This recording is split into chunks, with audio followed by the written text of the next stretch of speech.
You decided on property. Why is that? If I'm buying a house, the house is going to outlive me. It's you can see it, you can touch it, you can feel it. Seriously, like, would you say how much have you spent? Over 2 million. On your education? On my education in the last 10 years. That is a lot of money. Something not working. Always things aren't going to work. Right. But it's just a case of just doing lots of things and keep doing it. And then when you fail, just try again or learn from it and tweak it. You can't say it didn't work. Hi, it's Marcus here, and we're really privileged to be here with Samuel Leeds in his beautiful home here. It is I'm telling you, it is a stonker of a mansion in a really lovely part of London. And we've known each other for several years, but I've never actually I haven't interviewed anybody. So you're my first, darling. So basically what we're doing is we are asking an extremely successful entrepreneur, property investor, father, husband, exactly how he became so successful. How does he think in order to help you become even more successful, even faster than you are now? So I'm really looking forward to this interview. So Samuel, thank you so much for your time. Thank you for having me. All right, so Samuel, great to see you in your new house. It's absolutely fantastic, I have to say. Thanks so much. I mean, it's a mansion. Is it the first time you've been here? First time. Oh man, yeah. Too much time has passed and we've not seen each other. I know, that's very, very true. But when did we meet? Okay, the first time I saw you was when you were on stage with Harv Eker, Harv Eker, and I remember just thinking, wow, like this guy, you and Harv. I was maybe 18. It was probably about 10 years ago. And, if I'd have known that 10 years later I would be sat in my house with you as good friends, I wouldn't have believed it. Brilliant. So that was at the MMI? That was at MMI. In London at the Ibis Hotel. That's fantastic. And then I think we met as well in Thailand was the next time we met, right? The next time we met was when, in Thailand, you were checking in. I bumped into you. I overheard you complaining to the receptionist that there was no bath in your room. I even offered you to have my bath. That sounds like me. That was you, yes, I remember that. I was like, you can have my bath. Yeah. Anything to be in with Marcus de Maria. Yeah, you wanted to be in the bath with me. Not in the bath with you, just in, connected. All right, okay. And you were like, it's okay. Yeah. That was brilliant. What were we doing in Thailand? That was, I think that was 2015, 2016. Right. Maybe 4 or 5 years ago. So that was teaching you how to basically... be a better communicator, a better speaker. Better speaker, irresistible offers, etc. Yeah, because I'd been in property for like 5 years and I wanted to share my message. So I came to that program and that completely changed my life again. So I got a lot to be thankful for, and you helped me massively with on the training side of the business. And you've done extremely well. Because I remember you in the audience. I remember out of everybody there, I remember that you were one of the few that had the energy, and that's why I kept in touch with you, because you had that energy. It's also because we were both from the UK. Yeah. But did you ever think that you would be, when you were in Thailand, making the stage, offering to share your bath with me, did you ever think that you'd be as successful as you are now? No, I didn't. In fact, at that program, Making the Stage in Thailand, it crushed me so bad. At one point, I remember thinking, maybe I'm just not cut out for this. At what stage was that? Which room was that? That was in... Wasn't in my room? No, in your room. That wasn't in your room. I think it was just on the second or third day. Yeah. And I remember thinking, I did. But that's good. That's a process we go. That's good. Yeah, and I remember thinking maybe I'm not cut out to be a speaker, because I went probably a bit arrogant, really, thinking, I've done so well in property. I'm a great speaker, and I'll just polish up on my skills. But actually, it crushed me, and I remember thinking maybe I'm not cut out for this. And then by the time I left, although I was broken, they almost break you and then rebuild you. And by the time I left, I remember just thinking, it was rather than thinking about the size of my business or how many people I could touch and how big my venues could be, it was more about trying to create big people rather than big numbers. And after that, I remember just thinking, I just want to help people become the best version of themselves they can, pass on, so a real kind of trying to serve people rather than just trying to So grow a business. do you think that helped you? Because when you make it about yourself, then sometimes some of the limiting beliefs come up. But when you do it for other people, there aren't any limiting beliefs because you can help it's one. funny, and it's funny we're talking training so much because I guess the thing we share in common is we're both trainers. You know, we're also investors. You're into stocks and all that stuff. I'm into property. But the thing the thing that connected us to begin with was the fact to train. And yeah, they say the difference between a trainer and a speaker is it's all about them, which is what I used to be when I'd speak on stage, share my story. It's all about me and aren't I great? And then actually, when you learn to be a trainer, it's suddenly not about you, it's about them and training them. Yeah. And you really helped me with that. So again, really grateful. And the training business has been brilliant. It's helped me immensely because the best way to learn is to teach. And I've got very, very good at property. My property business has blown up as a result. Last year I bought a castle. And I'm doing a lot of big development deals, buying, building, selling houses, and yeah, you know, really, really enjoying life, enjoying business. So that's an interesting point. So actually, by helping other people, but also by having to stay at the forefront and at the bleeding edge of what you teach people, because the market changes, it's actually helped your investing. Yeah, for sure. I mean, even doing YouTube videos, like I'm quite well known on YouTube for doing YouTube videos about property investment. And doing a video every single day, sometimes I'll be like, oh, you know, what can I talk about? And I'll research and then, oh wow, I just learned something new. So yeah, for sure, I think teaching is just the best way to know something. So I've become so engrossed in learning more and becoming more, and then you produce more. So Brilliant. yeah. Okay, and you decided on property. Why is that? Because I know that your mother was involved in property as well. Yeah. So is that why property, or? I think the reason I got into property was because I just understood it. Yeah. So with a lot of, I'm not the most educated person in the world, and I just thought, listen, if I'm buying a house, the house is going to outlive me. It's you can see it, you can touch it, you can feel it. So I think that was the initial thing. I just really wanted to buy a house. So I bought my first house and I did it strategically. I creatively managed to do it without using any of my own money.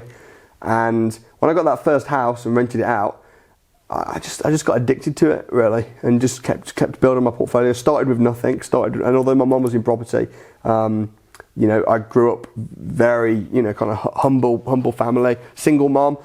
No, I think that some people's parents have property, but that doesn't mean that the next generation picks it up, and you did. Well, my mum helped me. She got married when I was 12, and my stepdad was a chartered accountant, and he didn't have any mortgage on his house. And just before I left school, he decided to refinance the house and buy some properties. And I was like, that sounds cool. How can I get involved? And he didn't give me any money, but what he did was he believed in me, and he was also a mortgage host. So my first property, I was too young to get a mortgage, and he was like a guarantor. So, again, grateful. Arnold Schwarzenegger says, no one's self-made. So whilst no one gave me any money, people have supported me, given me opportunities, you've helped me. So, Where does mindset and psychology come into this? Because you just said something really interesting. You said, I'm not particularly, what did you say, educated? Educated. But immediately what sprung up for me is, well, hold on a moment. You're talking about a formal education. Yes. But you're very self-educated. Yes. So you are very educated. I guess what I meant was school. When I started in business, I wasn't educated. And yeah, massive difference between, Jim Rohn says this, self-education, formal education. Formal education will make you a living, self-education will make you a fortune. And I've spent 7 figures, millions of pounds on consultation, education, personal development training courses. I mean, that course that I went on in Thailand was like maybe 10 grand. Yeah. No, hold on. So seriously, would you say how much have you spent? Over 2 million. On your education? On my education in the last 10 years. That is a lot of money. Yeah, and that includes consultation as well, like professional consultation. But I always say that it doesn't matter. I mean, obviously not everybody has that much, but what I'm assuming is you paid for something and you learned what to do, and then you made more money, and then you reinvested that money in your education. It's not like I've got 2 million here, teach me. No. It was a slow. It's like if you put £1 in a slot machine and £2 comes out, you'd be crazy not to put more money in. So I started. I mean, when I was 17, I remember spending a couple £1,000 on a property training course, and it felt like a lot. That was all of my paper round money from a kid gone. It felt like a lot, and people said, that's crazy, you shouldn't do that. 17. Brilliant. So I spent £2,000, and it felt like a lot. But then I got a house. So I'd have been crazy to not think, well, I'm going to go and I'm going to go and learn more. But so it doesn't matter. So we teach the different pillars. We don't teach them, but we say there are different pillars, and you should have not just one, like a career or a job. You should have another one. It could be property, it could be stocks, it could be internet marketing, it could be your business or whatever it is. Yeah. So the pillars are very important to make a solid foundation and have that. And you decided that property was the main one for you, as well as business. Yeah. Okay. And now you use internet marketing in order to help them. I actually differentiate the two. I know it's part of business, but it's kind of its own pillar as well, because people are making so much money out of it. And we teach that 80% of success is mindset. Would you agree? Would you disagree? What would you say about that? Yeah, I would say that 80% of success is the person, and you can become that person. It's not a case of, oh, you're born with it or you're not. Do you not think so? Do I not think what? So you don't think that you're born with it? No, I think you can learn it. Do you think some people are born with it though? Well, I think there's always genetics. Depends what you want to be and what you mean by it. Yeah. But being successful is a learned skill. Great. 100%. Yeah. But you need to have money though, because you spent 2 million. No, but I started off by spending 2,000 from paper rounds.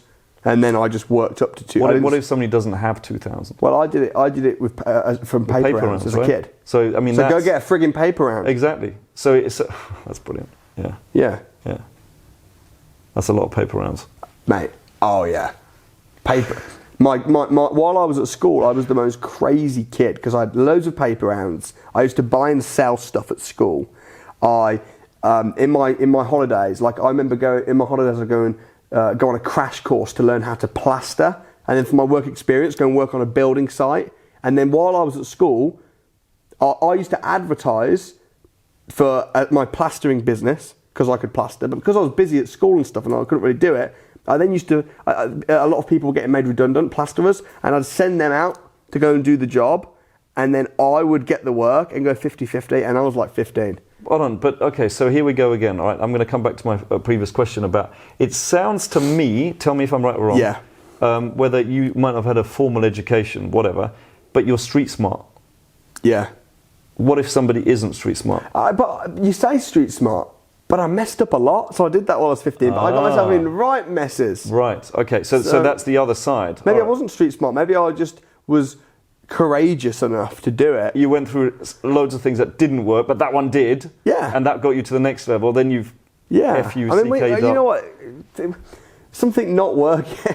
Always things aren't going to work. Right. But it's just a case of just doing lots of things and keep doing it. And then when you fail, just try again or learn from it and tweak it. You can't say it didn't work. Nothing just doesn't work.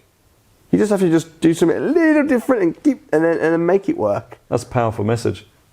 So if that's the case, if you don't want to spend 10 years getting to the thing, what do you need to do to speed up the process?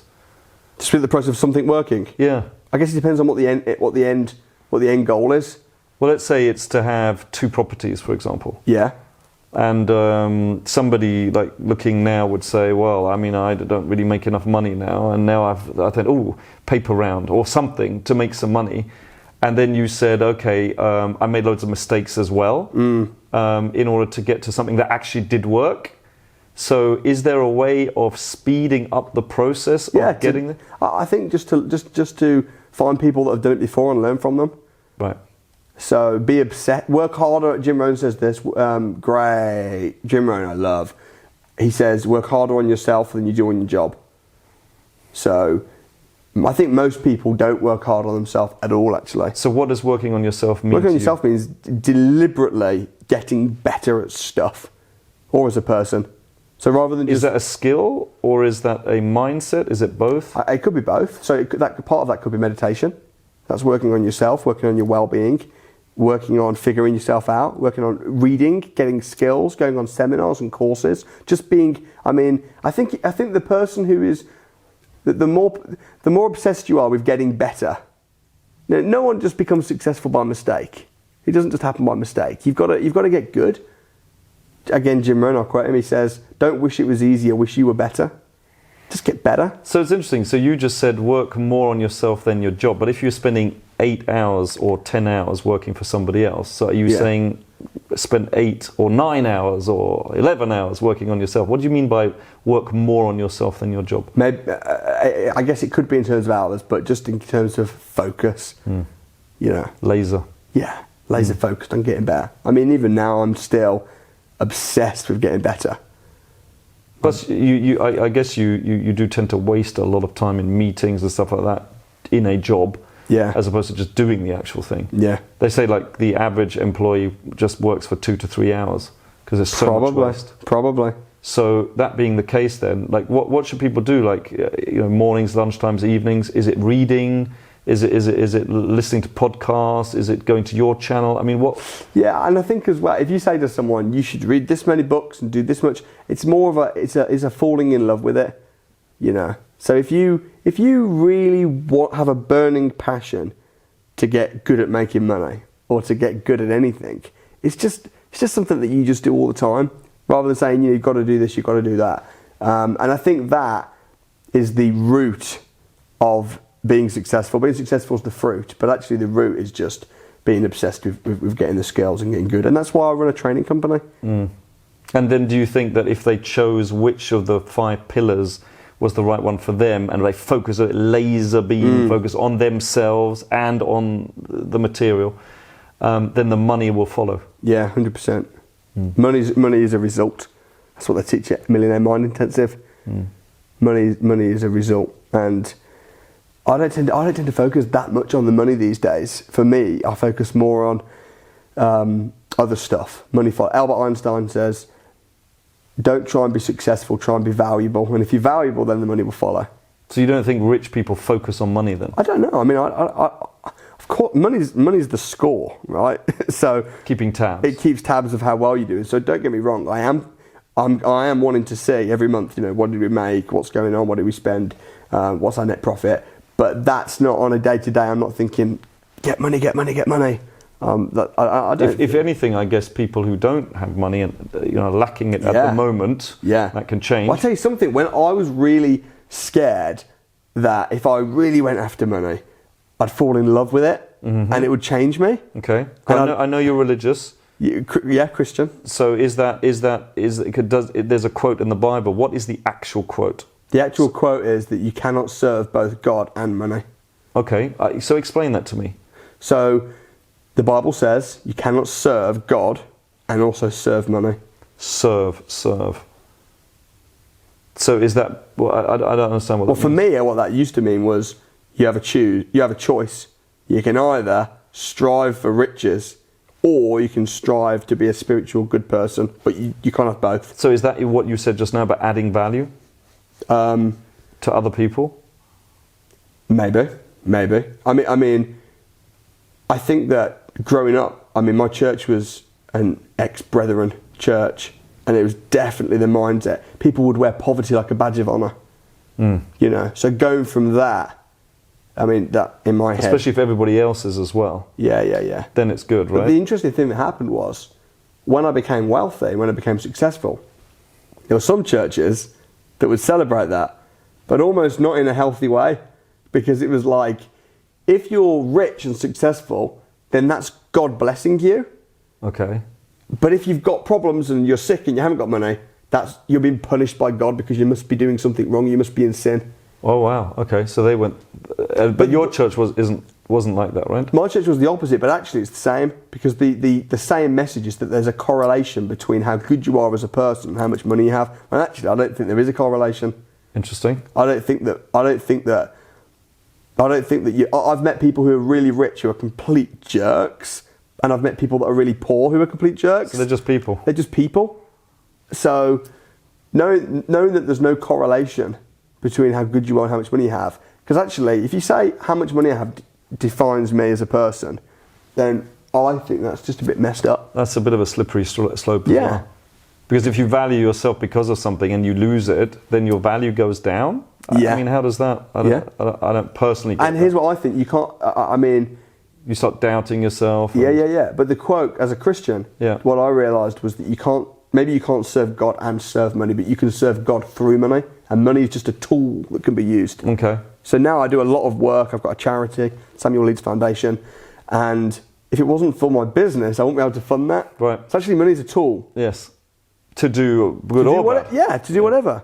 So what about the other quote then, which is, people say that money is the root of all evil, whereas the actual quote, I think, is the love of money. Yes, is the and root of all and I studied that. I actually studied ancient Greek and Hebrew. Okay. And the phrase, the love of money in the Bible, is actually one word. I can't remember the word, but what it means is it's an absolute obsession, never ending. Yeah. That's what it's talking about. So, and again, if you hold anything like this, it's not good. Well, you just lose who you are, your identity. Yeah, and not only that, but not just money. That's anything. Anything, yeah. If you cling, you lose yourself. There's something that's to a relationship, another person. Yeah, my pastor Gary Spicer, he says that everything on this earth is leasehold. We come in with nothing, we leave with nothing, and we're just stewards in between. And I love that. Was he into property as well?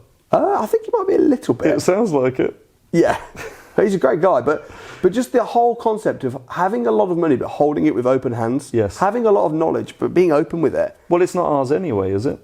It's just energy. Yeah. And we have it for a bit, then we pass on. Yeah. It's not. We can't take it with us. No, we can't. So, and when you hold things with open hands and a generous heart, you're actually open to receive more as well.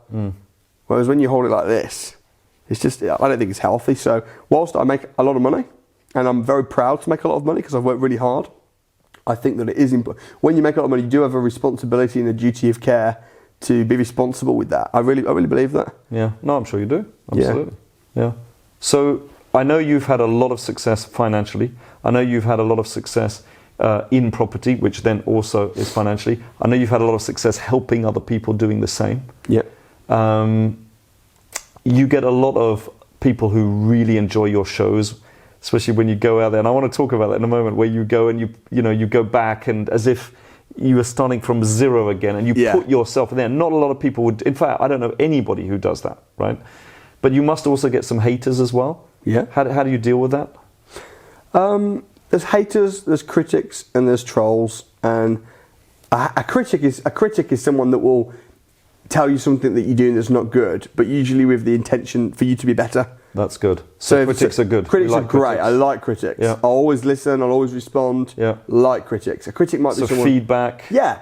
Samuel, the music on your YouTube videos is just too loud and it actually distracts from the message. Sort it out. That's a critic. I'll give them a thumbs up. Yeah. So thanks for the feedback. I always say in my business, we just improved our business by 1%. Yeah, exactly. Awesome. A hater is someone that maybe is just jealous or they've had a really bad day and they're taking that out on you. Okay. So they'll just say, you're fat or whatever. And haters, I just love them, bless them, I'll just sort of say, there's a book that's called Hug Your Haters, and it just says, just love your haters, because it's, and the Bible says, a soft answer turns away wrath. Ooh, nice. So just love your haters. And then there's trolls, and a troll is someone that will just, very deranged people or strange people that will just continually spam you. So they sound obsessed. Very obsessed. Like you were just saying, they're holding on to something. Yeah. And they'll just like comment on every video and all that. Those people I just block. So it sounds like they actually have the problem. That's but sometimes some of my trolls who just, seem to just hate me or my message. Very strange people. Like I'll click on them, say on Facebook, and then I'll click on the message box and I'll see that actually like 2 years ago they were saying, Samuel, I love your videos. Can we meet for coffee? Question mark. Oh. And actually were obsessed with me in a very strange love way. You didn't reply. Maybe I didn't reply because I get too many messages. Of course. And then that love obsession turns into a hate obsession, and then that's why they just troll. Very interesting. So those people, hey, I love them. I love them. I haven't got any. You didn't give them significance. Maybe it's my fault. But someone said, how do you deal with jealous people? I said, I don't deal with it. That's for them to deal with. Yeah. It's not my issue.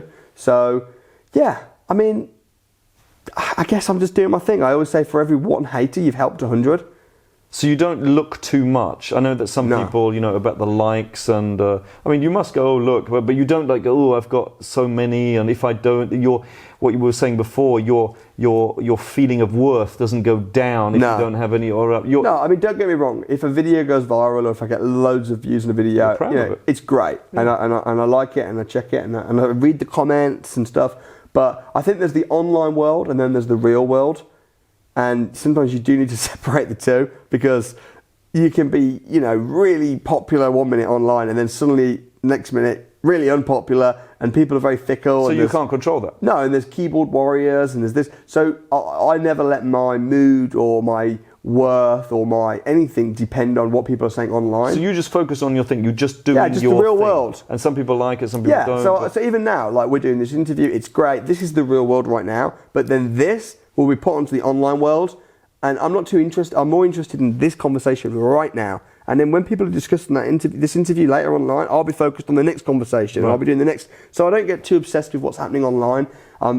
Despite me putting videos out every day and having a big online presence and very active on social media, at the end of the day, if my business is running well, if I'm helping people, I'm running nice events, I've got a beautiful family, I'm just focusing on that. And I don't get too hung up about this.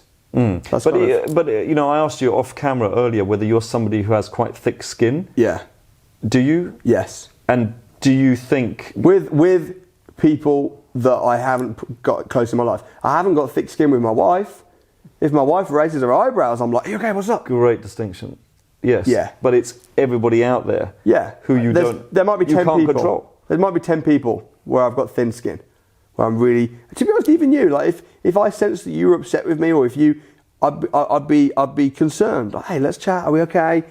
If I sensed there was an issue, I'd be wanting to sort it. I wouldn't just be like, I don't care. Right. But then online, or if I'm on stage, and I am thick-skinned. So that's a really nice message, I think, for some people, because I think a lot of people out there, they kind of react to everything. There's a time to react and there's a time not to react. Very good. So what do you think, somebody who's just starting out, forget about whether it's property or stocks or whatever, what would be your top advice to those people just starting out? If you're just starting out, what I'd probably say is, rather than thinking about where you want to be in 10 years, think about where you want to be in 1 month. What do you want to achieve in 1 month? And then put down an action plan of 1 month. 1 month. 1 month. Okay. And then go do that. Because sometimes people people will disagree on me on this, but I used to have a 5-year plan, a 10-year plan. Now I don't, because I could write a 10-year plan and then I could achieve it in 6 months. And then what am I going to do? Just relax for 9.5 years. I'd rather say, actually, I'm going to put a plan, a short term. I don't plan for more than a year, really. I mean, I might a little bit, but generally speaking, like not in detail. So have a short plan and then go to town on it. So if someone's just starting out, okay, what are the next steps? Where could you feasibly, what could you do? Where do you want to be in a month's time? Okay, I want to have one property, or I want to be competent in stocks so that I can actually do my first trade. Okay, so if that's where you want to be, then what activity do you need to do over the next month to make that happen? I need to do this, go to this course, read this book, meet up for coffee with this person, set up an account. Okay, then go do that. Do you know what I love about that is that it's measurable. Whereas if you say 5 years, you have to wait 5 years to see whether you've achieved it. Whereas 1 month, I was expecting you to say a year or 2 years, but 1 month, then in 4 weeks you'll know, and then you can adapt. Yeah. That's brilliant. What else would you say? I'd say if you're just starting out, I mean, always important to get around people, get around good people. People that are starting out doing anything new. Like when I went on my property course, when I started out and I used my paper and money, people said, people would tell me, oh, shouldn't we do that? Or that's really risky. What are you doing spending all that money? Yeah. So people will, when you start out, and you've got to expect people will, sometimes because they want to protect you, sometimes because your success will remind them of their lack of, or you're taking action will remind, but there will be people that are going to try and bring you down. Yes. So I would say expect that, and make sure that when you're starting out, you surround yourself with people that actually want you to succeed. I think that's really important. Did you do that, or did people try and drag you down? I had a mixture. Okay, so you did have people who... Yeah, like I did. your I mean, my stepdad. stepdad and my mum, they really supported me. I did have people that really didn't support me. I had a mixture. And some of the people that supported me in the early days then didn't support me a bit later on. Okay, you got enough houses now. You know? Yeah. Which is really for them, interesting. it's too much, Yep. right? Yeah. Yep. You got enough for Good them. for you, man. You got your first house at 17. Woo! Yeah. Oh, wow, you got 6 now at 19. All right, you got enough now. You're good. Okay, you don't let money change you, though. Be careful. And it's like, wow, you were like my biggest supporter in the early days. And then other people, and also never try and win people over too much. Like, I see people and they're saying, I just need to persuade my wife, or I just need to... There's that thing you were talking about again. They're Yeah. trying to hold on too much, and then they lose their identity trying to... Yeah. Sometimes you got to let go. That's hard though, right? Yeah, it is. Because ultimately, I never describe my wife as my other half, because she's her person, I'm my person. So we're one, but we're also one alone as well. You know, so, and you just got to take responsibility for your own life. And rather than, and people wait around, they're starting out there waiting for their friend or waiting for their husband or waiting, and it's like, you don't wait for anyone. This is your life. Yeah. You Well, know? you don't seem to wait around for anybody. Like, you just seem to get an idea and you go for it. It's almost like you don't even care what the result is. I mean, I've seen some of your videos. You don't do you really care what the result is, or it's more about the doing of it? Are you on about of the video or just generally? Just generally. I mean, of course I care about the result, but I don't overthink things, because the most dangerous place to be is to stand still. So if you're thinking too much, just do it. And You could kind of think yourself out of anything, couldn't you? But also, if you step out in the wrong direction, you can always change your. You know, if you can always change your movement. But if you're just standing still, thinking about stuff, like if you're worrying, should I do stocks or should I do property? You can think about it forever.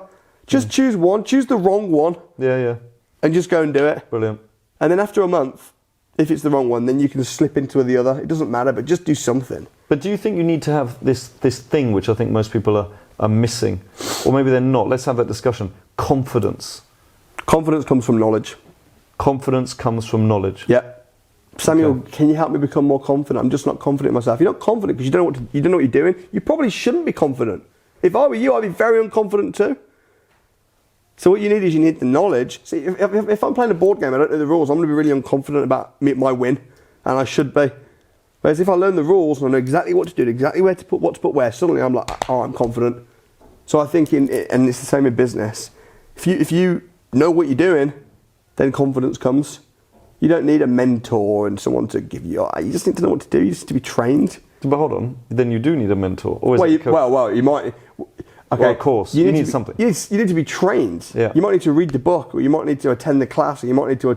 But you don't need someone to, sort of like coach you through it and tell you how great you are. And I don't think I don't need that. What do you think your top beliefs are for success? Like, what belief do you have about yourself? Yeah. About Okay, I believe that I'm not better than anybody, but no one's better than me. wow. Okay. So if it's been done, I can do it. Okay. That's a good one. Yeah. All right. Go on. I'm serious. Like, okay, you're on stage in front of 500 people at the Millionaire Mind Intensive. I'm 18. Okay, well, if he learned to do that and if he can impact them people, then I can, because he's not better than me. Brilliant. And it doesn't take it away from me, you doing it. No, It's but then brilliant. I'm on stage and I'm teaching people, and I don't think I'm better than anyone in the audience. So, I think, You maybe know more about I a might certain know more, subject, but you're not better. but I'm not better because they can figure that out. Okay. Yeah. What other beliefs do you think that you have that make you successful? I think I just believe in myself, and I just think money doesn't define you, and it's just I just think having a belief in yourself. Okay, so I was trying to allude to that earlier with confidence. Is believing in yourself slightly different than confidence? Okay. Self-esteem, confidence? Okay, so confidence is, I shouldn't be confident at this because I don't know about it, but I have the confidence that I can go and get the knowledge and I can do it. So confidence in yourself Confidence rather in than yourself. confidence in the matter. Okay. Yeah, Subject. I think they are different. Yeah. So if you said to me, "Hey, let's go and play a game of golf," I wouldn't be feeling very confident about that because I'm not great at golf. Okay. But but I've got the confidence that I could be great if I really wanted to. Yes. You understand? Yeah, absolutely. Yeah. But self-belief is something that you have. Yeah. Okay, what's self-belief, and how can people get more self-belief? I mean, self-belief. For me, self-belief is. I don't know how you can. I don't even know the answer to that. But it's so foundational, isn't it? Yeah, it is. It is. I don't know whether I can even answer that well. I mean, how can you get self-belief? Just act as if you've got it, even if you haven't, I guess. Okay. How do you do that? By rather than worrying about whether you have it or not, what do you want to achieve? Just go do it. Stop overthinking it. Yeah, but they might not like me, or I might get criticised.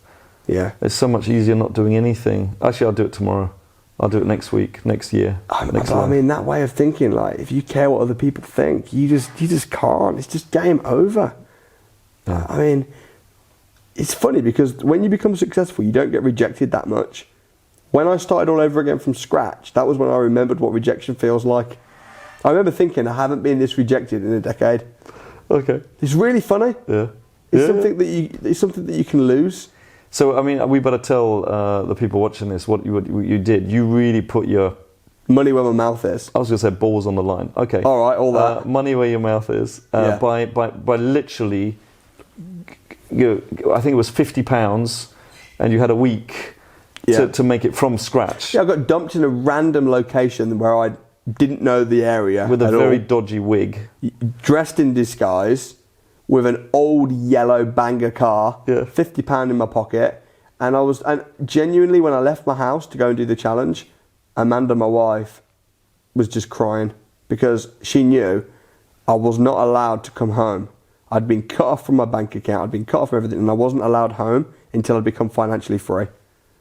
I.e., I had enough passive income through property to cover the average person's life, which is £2,000 a month. What were you trying to achieve with that? I was trying to achieve, because I became financially free so young and so long ago, and now I'm doing property.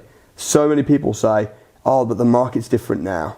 Or, oh, it's different for me because I haven't got any money. Or, oh, yeah, but the thing is, and they have all these excuses. So I took everybody's excuse and I put it upon myself to inspire people and to show people that actually it really is possible, and also to challenge if you have myself. the knowledge, though, right? If you have the knowledge. Okay, because without the knowledge... The knowledge is it. Right. And I always say knowledge and skill is more important than how much money you have right now. So, yeah, that's what I did. So I spent... and I remember saying to Amanda, I was like, I genuinely hope to see you at Christmas. Like, I didn't know when I was... And I just booked months off of... I did not know whether I would be coming home anytime soon. Mm-hmm. But I achieved financial freedom, and I did it in a week, 7 days, which is just ridiculous. And it made BBC News. Yeah, you had like way over 1 million hits. Yeah, 1.5 million views on YouTube. Yeah. I was on BBC News, 6 o'clock news, Midlands Today. Yeah. It was all over the newspapers, and it was just incredible. And as a result of that has helped many people get their life sorted out, their finances sorted out. They've achieved so much because you gave them belief. I gave them belief, yeah. And I also, in the documentary, showed them step by step exactly what I was doing. Okay, but let's just say that they did watch the documentary 10 times, right? Yeah. Which people wouldn't, right? But it's in there, so why not? Yeah. Slow it down, watch it again, take notes, etc. And then take action on it. But they might not have, and I'm coming back to it again, that self-belief in themselves to do it. Yeah. Here's the thing, right? I am a property investor, and I'm also a trainer, and I teach people about property. And I don't really teach people about self-belief much, because my attitude is, and there's some people that do, and there's people that run courses on self-belief and confidence. I don't do that. I just think, I'll just teach the skills. If you've got the confidence and the wherewithal and the tenacity and the courage to apply these principles, then you're going to be successful. If you haven't, then you're not. So I don't really know that much about confidence and self-belief. I don't know much about it. All I know is property. That's it. So, and I say anyone can do this. And then sometimes say, yeah, but they can't. That's not true. I've been challenged on this. Even my pastor, we have arguments. And he says, no, anyone can do it there because they haven't got what it takes. And it's like, But they can. Oh, so that's interesting. They haven't got what it takes. So he's talking about the mindset again. He's talking about the 80%. But I'm saying they can, though. They might not. Yeah, but so you're saying they could, but well, I guess, I mean, this is a really interesting discussion, especially, because of what you just said, because if you believe that 80% of success really is mindset and you're teaching 20%. But here's the thing, right? When I show people the steps and the skills, what to do, bam, bam, bam. Yeah. A, B, C. What happens is people's mindset changes because when they see how it's done, then they have confidence. Now, some people, maybe not. Maybe some people are just so, screwed up in here. Or so worried about... Because the thing is, right, here's the thing. There's 10 million reasons why. Yeah, but if I show someone, do this, this, this, and then you're going to make some money. Mm-hmm. They change the recipe immediately. Yeah, but it's you say funny. do A, B, C, and they'll go, well... You can't work out... Jim Rohn says, don't sign up for the class. Listen, I was stopped by a homeless guy, okay? And he said to me, please, can I have £2? I'm starving and I'm homeless. I said, are you really homeless? He said, yeah. I said, okay. I said, I'll give you £2. Here's £2. I gave him £2. And I said, but if you come to my crash course, here's the details. Turn up, stay for the whole 2 days, I'll give you £2,000. Here's your £2, but I'll give you £2,000 just for showing up. Did he show up? He didn't show up. Now I could go, why didn't he show up? Why didn't he? And I could go on and on thinking about it. But I'd rather not. I'd rather just focus on the people that do show up. Right. So I'm not really that concerned about the people that have, the access to the training, have the access to the YouTube videos, are in the country. I mean, come on. We're in a country where there's so much opportunity. So if you have access to all the knowledge, all the training, all the books, you're in a first world country with the opportunities, and you can't become successful, then you are either really sucky or you just don't want it.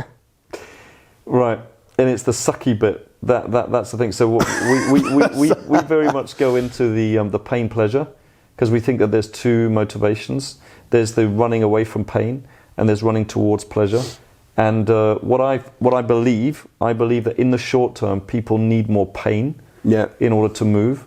And they need to be reminded of that pain because what they do is they eat too much, they drink too much, they watch too much TV, they go out too much in order to hide that pain. Yeah. Instead of what I try and do is I try and say, no, actually, it sucks. Your situation sucks. And I try and give them some pain. Now, I explain to them what I'm doing so that they can give themselves more pain so that they actually, I don't know, what do you think about that? I don't know. Okay. So you're just, look, here are the skills. Yeah. They work for me. If you follow them, you will as well. But whether you do it or not is kind of up to you. I'm not your dad. Yeah, absolutely. Okay. And listen, at my events, I'll phone up an agent and I'll make an offer. I'll put forward. So you do that live? Yeah. Oh, awesome. And the agent will be like, "Oh no, we don't do that," and they'll put the phone down on me. And then I'll say, "Now look, guys, if you're not prepared to be told what I was just told, if for you that would be like then you're in the wrong industry." Yeah. Because look, she just said no. Am I any poorer? Am I any weaker? Sorry, where's the wound? So you do where's teach the wound? then you do teach them mindset. That's mindset. That is mindset. You're preparing them. Yeah. I think I do teach mindset, but it's very much by example and wrapped up in. Even better. You maybe don't make it so overt as I do, but you basically like that, and then the learning goes in. Maybe I probably do teach mindset. I think you do. I probably do. I think I've seen clips of you. I just don't deliberately do it. It just oozes out of me. I remember this one time when you were on stage on crutches, and this guy. I actually deleted that video. Oh, did you? It was getting too much hate. Oh, really? Yeah. I actually really liked that video. Did you? Yeah. I actually deleted it. But yeah. But it was the truth. Yeah, because I just got back from Uganda. I'd lost 25% of my blood. I was told to stay in hospital, but I left to go and run an event. Hold on, we got to tell people what this is all about. So you went to Uganda, you went on a waterfall, and you were in a boat. Yeah. With clients. With my success students, we went out on a charity trip. It was the first day team building experience. The boat capsizes, you went over the waterfall. Fell down the waterfall, we're all injured. Luckily, no one was too injured apart from me. You were massively injured. My kneecap was shattered, all broken. I could see bones sticking out my knee. Blood shooting up, lost 25% of my blood. I remember seeing pictures of your eyes. Spent 10 days in Ugandan hospital with no food. They did the operation on me. Managed to get back to the UK. I was told I would never walk properly again. I'd always have a limp and a crutch, which was emotionally tough to be told that. And then 4 days later, was running an event, a training event, and there was a dude in the audience who was coming up with so many excuses. And I got up out of my wheelchair on my crutches. You let rip. And I just let rip. Because he was just coming up with loads of excuses. But the thing is, the broken mindset. But that's the broken mindset. What you did right there, because I remember the video. I remember, and that is mindset. Now, it could be that one person or somebody watching goes, "Wow, that's a bit tough," but I can promise you, there would have been 10 times that many people on the other side of the audience that went, "Oh, I got it now." I feel like there and then on the day, everybody got it, including the guy, and he actually thanked me for it. But then on the video, because it was almost out of context. It's out of context. People just think, whoa. Totally out of context. Me banging my crutches together. 4 minutes of but it's out of context. That's the challenge with documentaries, right? That's the challenge with, because they're out of context. Most things that you see on TV are out of context. Most things that are reported about Donald Trump are totally out of context. Yeah. Yeah, I agree. So, yeah, that was that. But I am, I'm allergic to not broke people, but broke-minded people. Like that whole coming up with excuses. And even when people come up to me and they say, and I'll stop them straight away. Samuel, I'm 19 years old and I haven't got any money. And they're about to ask me, what advice would you give me? And I'll just say, just stop right there. Here's my advice. Don't go around saying I'm 19 and I haven't got money and I haven't. Stop right there. Rather than writing down rather than your mind having registered all the problems and all the reasons why you can't succeed, you've got to scrap that story and you've got to come up to what you have got going for you. So right now, tell me what you have got going for me. I'm not sure. Well, you're here at the event. Why are you here? I just really want to be successful. Okay, so straight away, you're being trained. You really have a burning desire to be successful. Like, this is the story that I want to hear. So don't come and say, I'm 19, I've got no money and blah, blah, blah, blah, blah. What advice would you give me? Say to me, Samuel, I'm prepared to be trained. I'm really hungry. I've got a fire in my belly. I've got a lot of time on my hands because I've just finished school. What advice would you give me? And that's the other side of the same coin. They just saw the other side. Because that's totally the other side, right? Yeah. I'm 19 years old. That's a truism. But I've got lots of time. But even 19, the reason they're telling me they're 19 is because it's a disclaimer as to, I'm only 19. Don't tell me you're 9. I don't care. Yeah, you're not 19. You just are. Do you think that is because we were talking about cause and effect.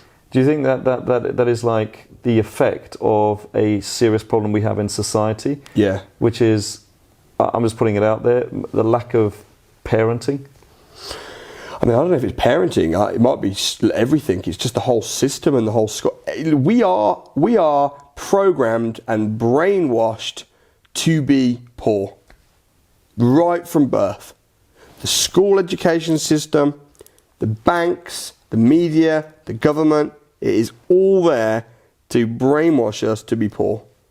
Yeah. And I know that sounds outlandish or extreme, but it just is the case. Yeah. And I know this because I now I'm rich and I go in the meetings and I hear and the super rich want all the money, and the super rich don't want the average person to be financially educated either.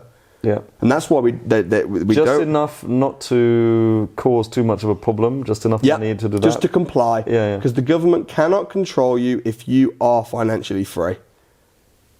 So hey, and the bank. Why will the banks not give you a £20,000 loan to buy a property, but then they'll give it you to get married? Yeah, that's right. They'll give you a loan for a new kitchen. Yeah. But not to invest in the stock market. They'll give you a loan to go on holiday, but they'll tell you to invest it in a property is too risky. Come on! It's ridiculous. And they'll tell you to put your work hard, save up money and put it in the bank where it's safe. But they don't do that. They use your money on the very thing that they tell you is too risky to do. That's right. Yeah. Come on. Right now, oil is at a price where I'm telling every single one of my graduates and demanding of my mentees that they get in and use the astrology that we use. And I'm angry if they don't. It is such a no-brainer investment right now. Yeah. And where they'd probably make, 10%. And And what do you get in the bank? 1%, half. If you're lucky, yeah, 0.5%. You know, if it starts in Germany, you're now paying the bank to hold the money. It's just, people say to me, "Oh, actually, I'm not doing too bad. I got 0. I'm like, listen. If it starts with a 0, it's bad. Wow. Do you know some people, they say, "Oh, I wish the good old days. Oh, we were back to 4% or 5%." I said, what would you do with 5%? Just think about this, right? You need, in order to make 50 grand and have a okay life, and have choice whether you work or not, you need £1 million in the bank account at 5% to give you 50,000. So what is? And if you have £1 million in the bank and then the bank goes bust, you'll be left with 75 grand. It's not safe. Yeah. It is not a safe place. Because the government guarantees up to 80,000 or whatever. It's like all the schemes, like the ISAs. You put money into an ISA, they call it a LISA, a lifetime ISA account, where the government say, save money, put it in the ISA, and then when you go to buy a house, we'll give you 25% top up, right, towards the house, which sounds generous on the government's part. But the reason is because they want you to get into this small-mindedness. Save for a house to live in. I mean, and I know it's small-mindedness because they say you can't put more than 4 grand a year in there.